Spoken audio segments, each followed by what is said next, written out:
Here's our top story. KTAR News, 92.3 FM, Arizona's news station. Serious news, seriously entertaining. This is the Gaydos and Chad Show.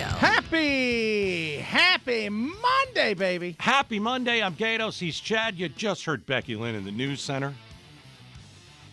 You know when you're a teenager, Fridays and Saturdays, it's fun. You know, you go out with your friends, maybe at the movie, who knows, a party, what have you. Yeah. Let me tell you the story of a 17-year-old high school kid. Because this kid is not going out with his friends on a Friday night. This kid is not going to the movies. He's not going on a date. He's not doing any of that.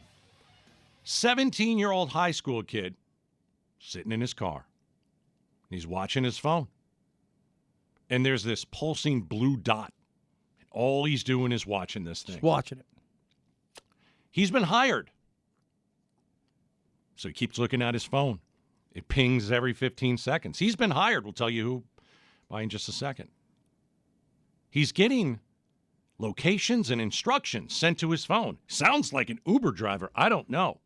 He's 17 years old. He's a high school kid. Okay. Keeps watching his phone. He is parked about 900 feet away from a white and green U.S. Border Patrol pickup. He's waiting for that Border Patrol pickup to move. Yeah. As you do. So he sees the border truck drive off, and then this 17-year-old high school kid heads towards a migrant rendezvous point. He has been hired, a 17-year-old. Has been hired by human smugglers, drug smugglers, right? They've hired him to pick up migrants less than a mile from the Mexican border. Yeah. It's genius if you think about it. 17 years old, and these smugglers are hiring teenagers in Arizona. Because they're not going to get in trouble for it. California, you're right, and Texas. Why not? Because they're young. They're young. And they're also picking them up on this side of the border. So I've got 4 people in the car. Okay. Well, I've not done anything wrong.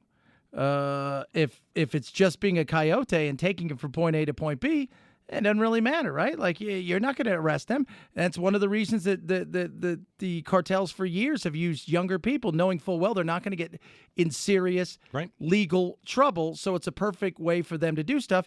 And your choices, you can work at McDonald's, or you could work down the street at the pizza place, or you can drive for someplace to deliver food. But they're offering you as much money maybe as mom and dad makes to work a couple, 3-4 hours on a weekend?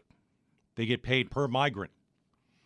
You're right. It used to be that Mexican youth were paid to do this, right? And guide migrants towards the United States. Now these smugglers are using our children. They're trying to get them on social media. They're reaching out to them, and they're saying, hey, you know what? I got 4 people to go pick up. It's $400 or $500. Yeah. And you go do it. Let's go back to what you said just a second ago. They're not scared of getting in trouble because they're under 18. Yep. Okay. So what does that mean? Recruiters are telling these teens here in the U.S., hey, you're not going to face any legal consequences because you're a minor.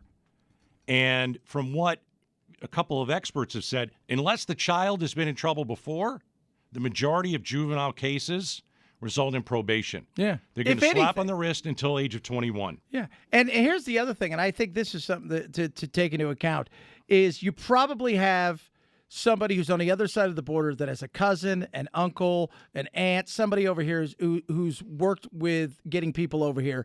And what ends up happening is they contact their nephew, whatever, over here.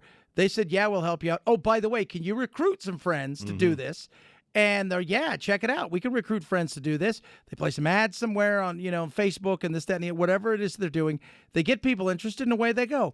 And very, very little risk of getting in serious trouble, and the chance to make big money at that age is, if you make $1,000, $2,000 in a weekend. Right. But what you're doing is illegal. You have to know that. You're not stupid. You could be a stupid kid, but you know that.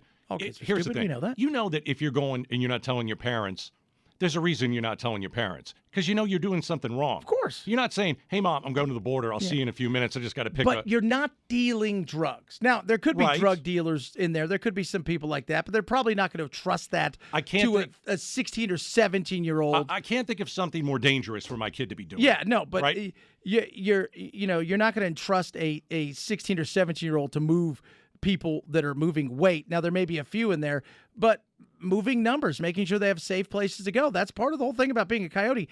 If your whole and my grandfather used to tell me this. If my grandfather's born and raised in Mexico, the little coyote himself, we can talk about that a little later.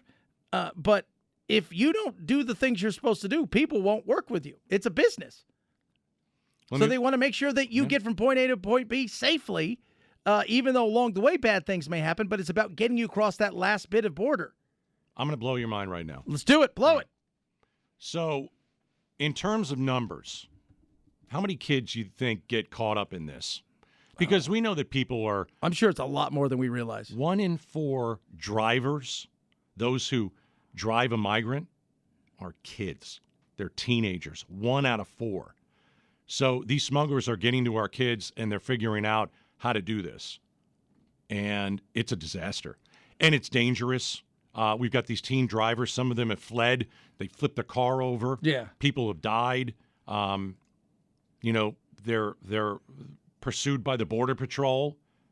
It's the field agents. If they catch them, they're going to check their phone and see what they find, because all the information is right there. But 1 in 4 are teens who are doing some of this work at the border. And the money again is alluring. If you're you don't want to work somewhere, your $15 an hour job that you may have, and all of a sudden you can make $1,000 in a weekend, $2,000 in a weekend, you're gonna run for it. You're gonna take that opportunity.